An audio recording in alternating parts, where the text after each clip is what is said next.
Welcome to LiveDaf, your online Daf Yomi Shir. Shalom Aleichem, and welcome back to today's Daf Hayomi. Zevachim Samach Gimel. We begin at the Mishnah, which is 4 lines from the top of the Amud. Menachos. So the first act the kohen does is kmitza, right? So it's the flour and oil mixed together. The kohen scoops using his middle fingers, scoops out a portion which is called a kmitza. And that kmitza is meant to be taken and burnt on the mizbeach. Now, where do we do the kmitza? Now, the act of kmitza corresponds to the act of shechita by an animal carbon, which is meant to separate the carbon element, the blood intended for the mizbeach, from the rest of the animal. So it's a parallel type of act. Now, by Kaddish Kadashim, we all know that the shechita has a very specific location requirement that has to be executed in the tzafon, north of the Azara, to the right of the Mizbeach when you enter the Azara. So you think perhaps a mincha has the same requirement. The kmitza of a mincha, which parallels the act of shechita by a carbon, must take place in the tzafon of the Azara, just like any other Kaddish Kadashim, because a mincha is in the category of Kaddish Kadashim. Says the Mishnah, no, it's unnecessary. You can do it anywhere in the Azara. Menachos hayun kmatzes. Where would the kmitza take place regarding a mincha? B'chol lakim bazar, anywhere in the Azara. What about consuming the leftovers? Who gets to do that? The kohanim, b'nei chalois, the fniman hakloim, inside the Azara only, l'zichar kehuna, to the male kohanim, b'chol machal. Any which way you want to eat it, roasted, fried. L'yom v'laylat chatzos. Make sure to have it done by tonight chatzos. So tonight, technically until the next morning, Chachamim push back the deadline as an act of precaution. Amar B'losa, mincha shenikmitza b'heichal kshera. Likewise, even if he did it in the heichal, it's okay. Who says the heichal is suitable for an act of kmitza? We find that in one instance at least, the Torah allows us to do something which is a form of kmitza, separating the carbon portion meant for the mizbeach from the rest of the carbon, and you can do that even in the heichal. Shekei motzinu, since we find besiluk bazichan, when they remove the spoonfuls of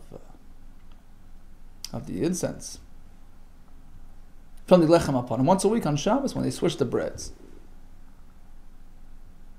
and when they take the breads off the shulchan, which was situated where, of course, at the heichal, they also pick off the spoons of levaina, which Rashi calls askarasa. That's the askara lalechem. It's the remembrance. That's the portion that goes out the mizbeach as representing the lechem upon him. That's like a kemitza of a mincha, the part that's taken, removed, slated for the mizbeach, burning. And that's done where? Where do we do siluk bazichin? In the heichal. Apparently, you can do this type of act, which corresponds to an act of kmitza by a mincha in the heichal. Shekei motzinu besiluk bazichin, we find the removal of bazichin of the breads, which is similar to a mincha in terms of material. We find that it's done in the heichal. Likewise, kmitza of a standard mincha in the heichal is okay. Mosiv Rabbi Yirmiyah. Says Rabbi Yirmiyah, I have a brayso which indicates otherwise you can't do kmitza in the heichal. Pasuk says the owner brings the mincha to the kohen who does kmitza. V'kamatz misham. He does kmitza from where? From there. Where is that? Mimokim sheragli hazor imdes. He does it anywhere where the owner, the non-kohen, the zar can be found in the azara, but not in the apparently not in the heichal or the ulam, where the zar has no business going. Apparently the heichal is no good for kmitz. That's one pshat. But Meseir Omer, another pshat. Minayin shim kamatz b'smoil.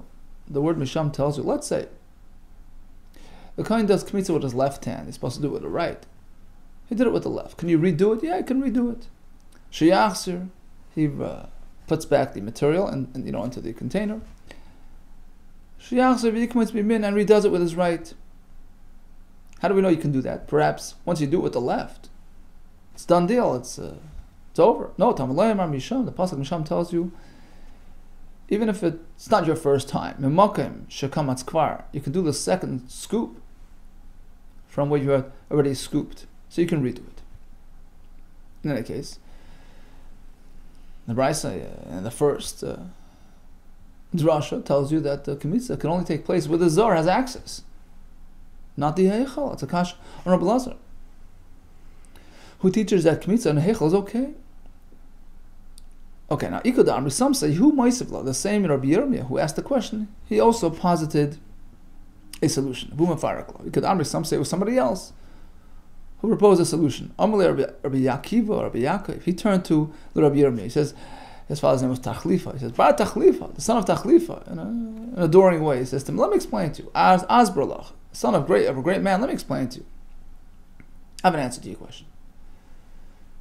Although the Brisa learns from the word Misham, Mimokim Shiragli Hazar Oimnes, it doesn't mean to exclude the Eichel as you had proposed. No, actually, it's coming to include the entire Azara. Don't think we're limited to Tzafon, as we explained before. No, anyway in the Azara is okay, but in the Eichel as well. The whole point is Elalahachsh as Kol Azara Kula, to allow the entire Azara for Kmitza Sakat Tachamina. Perhaps I would think you can't. You limit it to Tzafon, like a Shechita of a carbon. Hoyel of Oila Kaddish Kadoshim. Since the carbon Oila is a Kaddish Kadoshim type of carbon, Umencha as well is Kaddish Kadoshim, perhaps we should compare Ma Oila to not Tzafon, just like the Shechita, etc. of the Oila needs to be done at Tzafon. Af Mincha to Tzafon, likewise the Kmitza of a Mincha requires Tzafon. Comes the pasuk and says Misham, anywhere the Zara has access to, even in Darim. Now, why would you even think to compare the Mincha to an Oila? It's so different. Malo Oila Shken, Kol Oila is completely consumed on the Mizbeach, which a Mincha doesn't have. Well, okay, you're right. We would learn it from a Chatas, which likewise is on the Kaddishim list and needs to be done in Tzafon. Likewise, I would think a Mincha, Mechatas. Well, how could you make it Chatas? It has elements that a Mincha doesn't have. It atones for serious sins, right? Malo Chatas Shken Chaperes Al Chayiv Krisis on curry sins. Well, okay, that wouldn't really be a proper source, but perhaps we can learn from the Asham, which is also one of the Kaddish Kadashim, and must be done b'tzafon. Me Asham, well again, you can't compare. Mal Asham, which came in a damim. It's a type of blood, meaning it's an animal car. Unlike a Mincha, which is different, perhaps you can't compare the two. And even if we'll sort of combine the Chatas, Oila, and Asham to provide a common denominator, that Tzafon is required by Kaddish Kadashim, I can still refute that correlation. Malakulu, even all of them together, they all have one element that Mincha doesn't have. They're dam, they're animal karbanis. So I would even think to limit the Kmitza of a Mincha to the Tzafon. Ela Istrach, perhaps I would assume as follows. The reason why we need a pasuk is because Sakat Tachmini, perhaps I would say, Hoyel v'ksiv v'gisha el ha-mizbeach. Because the pasuk says that we do hagasha. We take the mincha material in the container, and we tap the container onto the corner of the mizbech. We'll see later exactly how it's done, where it's done. It sort of activates the hakrava process. He does hagasha el mizbech, right? And later on, the pasuk says you do kmitza. So perhaps Kmitza must occur in the same place as Hagasha.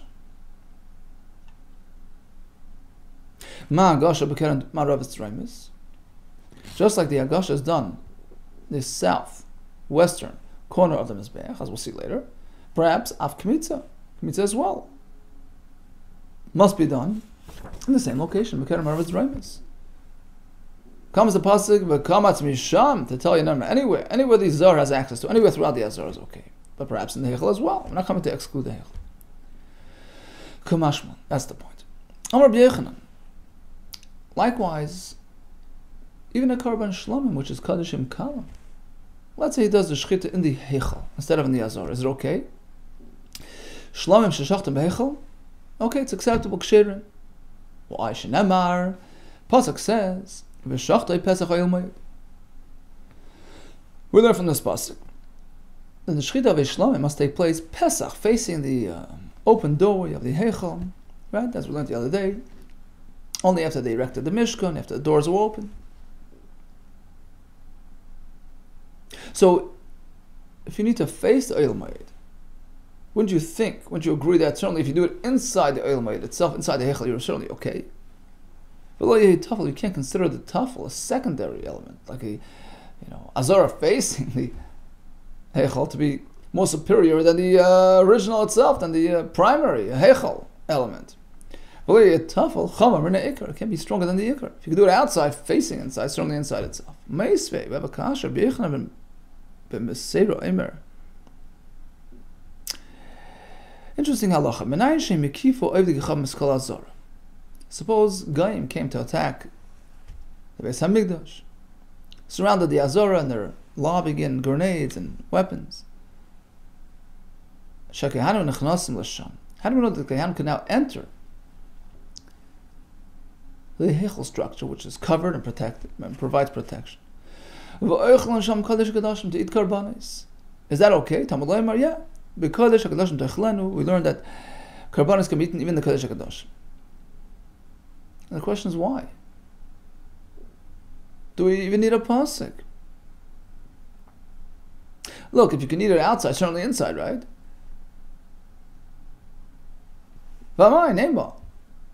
We should say like this: the pasuk allows you could eat the karbanis outside in the courtyard, outside in the azara, which is secondary to the inside, which is the main, Wouldn't you agree that inside is certainly okay? The tafel, the secondary, can be superior than the primary. So why do we need a pasuk? According to you, it's simple logic. Well, you can't compare the two things. You can't compare shechita to achila. When it comes to service, if outside is okay, certainly inside, closer to the source of Shekhinah. When it comes to eating at a distance indicates a greater respect for the Shekhinah, for Hashem. You don't eat it right in front of your king. So perhaps only outside would be suitable for achila of karbanis, not inside. That's why we need a pasuk. Let's say that it's okay inside too. Perhaps because eating karbanis is not really personal consumption, it's a form of avodah, serving Hashem. How could you compare? There we're speaking about a shechita of a shlamim. It's an act of service. The adam oived b'mokim rabbi amrinan. It's safe to say, it's fair to say that a person can serve his master in his presence. If the azara is okay, certainly the heichal. Amrinan we say lo yetafel chamim neik. But achila, consumption of karbonis, the ein adam oichel b'mokim rabbi. It's not regular to eat in front of your master, in front of your king. In this situation, we don't say just because the secondary area, the outlying area, the chatzar is okay, it's certainly inside. If not, for the pasuk allowing it. Okay, so according to Rabbi Elazar, mincha can be done anywhere in the azar, even in the heichal. According to Rabbi Yochanan, likewise, shchita of even kachim kala. Continues the Mishnah. Chatas oif. Now we shift to the bird chatas. Hoysa nasis. Where would it be processed? Al keren droimis ma'aravis. Southwestern corner of the mizbeach. Now, again, let's just visualize it. We walk into the azora, coming from the east, facing the heichal. To the west. We have the mizbeach. To the right is Safin, north. The left is Darim, south. Okay. Now the kevesh, the ramp would come up from the left, from Darim. That would be the face of the mizbeach. Where was the chatas oif processed? Al keren draimis. So that's the left. Ma'aravis, the back. Right, it's the left back corner. Closer to the heichal. Really, anywhere is okay. But this is where it was decided to be done. And the Gemara will explain exactly what this means. Actually, there were three activities taking place on that very corner. on the Darei Marav corner, Lamata, on the bottom half of that Mizbeach corner, below the halfway marker, the red dividing line, encircling the Mizbeach. So 3 things they did on the bottom there. Another 3 functions were performed at that corner, but above the halfway marker. What are the 3 things Malamata done below? Chatas oif, as we just said. Valgashes. Making that tap, that contact with the kli of the mincha to the corner of the mizbeach, on that corner on the bottom, sherei adam, leftovers of the external carbon chatas. After they applied it to the 4 corners, the kohen would descend the mizbeach via that ramp, make a right turn, and pour the blood on the side, on that little step, on that foundation, right off the floor, at that corner. Well, malam. What 3 things did they do at that corner above the marker? They would pour the wine every day by karbonis, ma'amayim, and the pouring of the water once a year on sukkahs, v'elas oif, an oil of bird, k'shirabah mizrach, when they had overload. On the southeastern corner, right, so to the right of the kevish, that's where they would typically do the oil oif. Why? The Gemara will explain. When they had spillover, they went over to the other corner. Now, kol oil mizbeach, this is a general rule. Anybody who would approach the mizbeach, oil derechim, so he would come up to kevish and turn to his right. So wherever he was going, even if he was going to the far corner, he wouldn't go directly there. He would go up to kevish, wouldn't make a left. He would go all the way around. So basically, you're walking along the rampway, but your front is facing the mizbeach, and you would walk sideways along the mizbeach. So that's to your right. Makivin v'yern derech smoil, and come around, right, toward the left of the mizbeach. So you would sort of circle the mizbeach, as we learned yesterday, because when you do avoida, certainly in the Beis Hamikdash, we meant to encircle going from right to left. That's what we do today. You get an aliyah in shul, right? So you go up to the bima towards the right. When you're done, you come around. You don't just backtrack where you came from. You go all the way around. Encircle the bima, the chazan with the sefer Torah, etc. So you encircle from right to left. Chutz min ha'oila l'gimel elo, except for the kohen who went up to attend to these 3 activities that we just mentioned. The nisach hayayin, nisach hamayim, oila ha'oif, where there's an exception to the rule. Instead of going up the mizbeach, veering to his right and encircling all the way around till he gets to the Darei Marav corner, he would make a straight beeline to the Darei Marav corner for reasons discussed in the Gemara. These individuals would go up straight to that corner, then come back right back around. Al Ekev is the hill, meaning he would backtrack without going around the mizbeach. And Taisus explains, in which case he's really going derech yamin, right? Although initially he went to the left, right, as we explained, but when he comes back around, right, so basically he's going to be turning he's just going to be walking towards his right and going off the mizbeach. So at least in a sense, the last segment was a fulfillment of derech yamin. Mishnah began that the chatas ha'oif is done on the keren marav darim of the mizbeach. Why? How do we know that? Amar B'Shua, the pasuk says, "Lo yasim aleh shaman." This is the sinner's mincha, the mincha that a chayte brings. It's meant to be pretty bland, without your standard dose of oil, the spice. It's a chatas. The pasuk is now making a connection between a mincha and a chatas, to indicate that they're somewhat interchangeable. Chatas learns from the mincha learns from the chatas. Regarding what? Chatas kriya mincha, mincha kriya chatas. To teach us like this, we have a 2-way correlation. Ma chatas tuna tzafay. Now Rashi changes the girsa. Ma chatas psula shaloi lishma, just like by carbon chatas, but it's processed without the right intention. He has another carbon in mind, it's possible. Likewise, a mincha.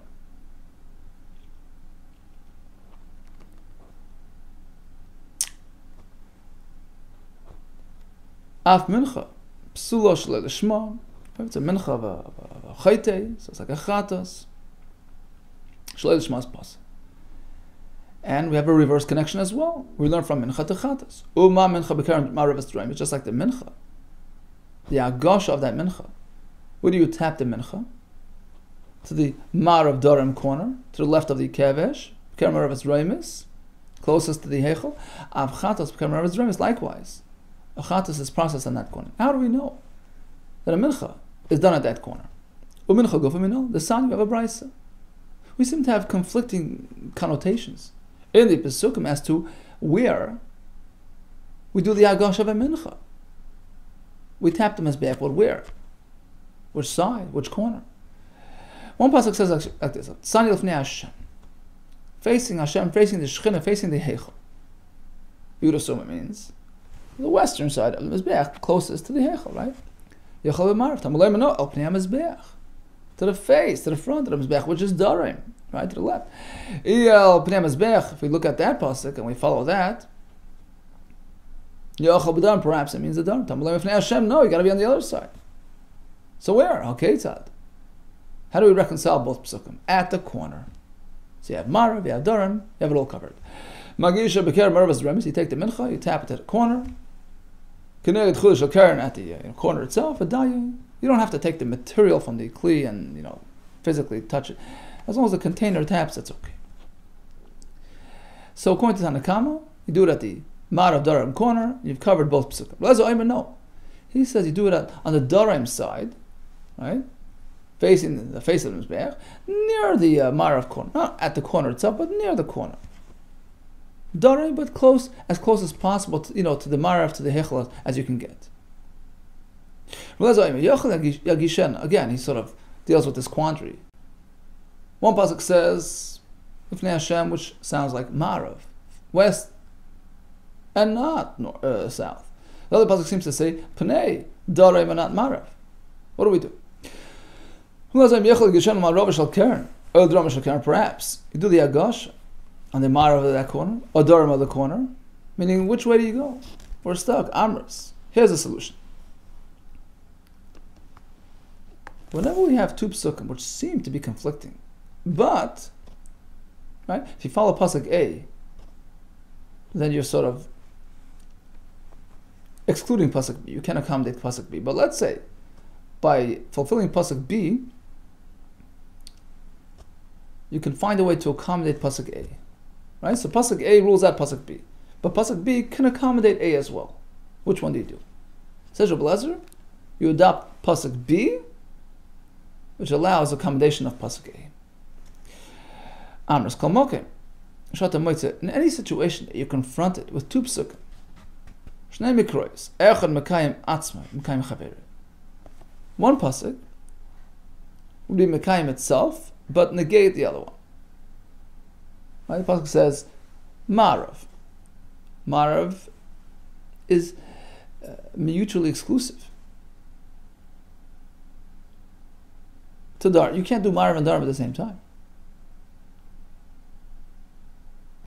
But the pasuk which says darim could accommodate marav as well. Why? You do it on darim, very close to marav. Echad mekayim atzma, mekayim chaver. If you listen to one pasuk, if you fill one pasuk, you'll be able to accommodate him and the other pasuk. On the other hand, the other option is do the other pasuk which negates this one. The other one would be considered a fulfillment of that pasuk, but would exclude the other. Which one do you do? You take option A. We sort of put aside the option which would be considered a fulfillment of this, but negation of that. We adopt the other option, the pasuk which allows it to mekayim that pasuk, and also to accommodate the other pasuk. And he explains, if you follow the pasuk, Pnei Hashem, which means marav, if you do the agasha on the west, facing the heichel, you would not be fulfilling Pnei Mizbeach. Marav is not darim. How could you fulfill Pnei Mizbeach? You can't. So that option will allow you to check off Marav, but would X Darim. On the other hand, if you adopt the Pnei Mizbech, which is Darim, and you push it as close as possible to Marav, you're still facing the Heichel, right? Because he's going to say that the Mizbech was completely to the right of the Azara. Right? We had that, virtual halfway line running across from east to west. Mizbech was to the right. And the Heichel was smack in the middle. The doorway smack in the middle. The doorway of the Heichel was 10 amas wide. So basically 5 amas on either side of that divider, that virtual divider. If the Mizbech begins flush to the right of that divider, so technically the front portion of Mizbech, the Durham side, is still seeing that portion of the Heichel doorway. That is a fulfillment of Pnei Hashem. So you covered everything. The Durham, very close to Marav, is a fulfillment of Pnei Mizbech and also Pnei Hashem. Just do it there. Do the Hagasha in front of the Mizbech, Durham, as close as possible to the west as you can get, as close to the corner as you can get. If you do Durham, even though you're in Durham, you can still fulfill Pnei Hashem. You're facing the entry of the Heichel. Heichel Kiyamta, how could you fulfill it? Because he holds Kula Mizbech but Safin Koi. The Mizbech was totally to the right of that divider. Hence the Hagasha, which occurs on the Durham, the face of the Mizbech, close as possible to the Marav corner, is considered Pnei Hashem. Okay, so the Mishnah says that the Chatas Oif has to be processed at Marav Durham corner because it's compared to the Agasha of the Mincha, which is the beginning of the Hakrava process, which takes place at that corner as well. But the Mishnah continues. Anywhere is okay. Ma'ikam, what do you mean? Is it there or not? Omar Vash, Yachika Omar. The Mishnah means like this. There are 3 phases, 3 steps that are done by the Chatas Oif. One is Malika. The Kohen removes its head. Then there's Hazah. He sprays the dam from the bird on the Mizbech. And then we have Mitzah. He squeezes the body of the bird on the wall of the Mizbech, and the blood trickles down. 3 phases. When we speak about the Chatas Oif needing that specific corner, that was for the Hazah process, which is the Hakrav of the dam. But Malika can be done anywhere. The Mishnah means like this. Regarding Malika, anywhere is okay. But it was recommended to do it there. It wasn't very much blood in the bird, so you have to do it as close as possible so you can catch the blood in time. But that was the place for Hazah. And likewise, the Malika was recommended to be done in that location as well. Tanina lahad tan rabbanan, so our understanding of the Mishnah. Right, so the Mishnah's presentation corresponds with the Brisa, which likewise says Malka b'chamakim mizbeach shira. Malika anyway the mizbeach is okay, and the Brisa continues with sort of a cryptic conclusion, which we'll have to explain in a minute. He's a domam chamakim shira. Even the hazah anywhere is okay. He's a v'lei mitzvah. He does phase 2 hazah without mitzvah. Phase 3 kshira, it's also fine. As long as he applied the blood below the halfway mark on the wall of Mizbeach. Now, midam nefesh, using the primary, he applied the primary lifeblood of the bird in that location. It might come, what does the Brisa mean? Here we say it's okay, and then we say it's not okay. Brisa means like this. Malka b'chamakim Mizbeach shira. Malika, anyway, the Mizbeach is okay. Then we switch to Lashon. Instead of Hiza, we go straight to Mitzah, which is phase 3. That's not critical to the process. It's like Shirayim, right? Mitzah dam b'chamakim Mizbeach shira. Mitzah, anyway, the Mizbeach is okay. Because even if he skips that phase altogether, it's still kosher. Shem Hiza, because if he does phase 2, v'lo mitzvah without phase 3, kosher, it's still okay. As long as he did dam nefesh and was mazeh below the cholasikra, is okay. Even if he skips the mitzvah altogether. So certainly if it does it in the wrong place, or it does it in any place, it's okay. Okay, so let's just do a quick summary. We learned about kmitza of a mincha that can be done anywhere in the Azara, according to Blaza, even in the Heichal, which we learned from the Siluk Bazichan of Lechma Pana, which is likewise a type of kmitza done on the Heichal. Rabbi Yechon says shlamim, shchita of shlamim, even in the Heichal, is kosher. Lo yetafel chamam ne'ikr. We have a pasuk regarding achila of karbanos as well. If necessary, it can be done in the Heichal. We know Malika v'chata soif anywhere is okay, but it was recommended to be done at the corner where they do the Hazah, which is the Dorim Marav corner. How do we know? Because we compare it to the Mincha, which was done there as well. We have that seeming contradiction in the Psukim, and we concluded that it's done at that corner to accommodate both Psukim, Pnei HaMizbeach, and Lefnei Hashem. All the best to you, and Hatzlacha Rabba.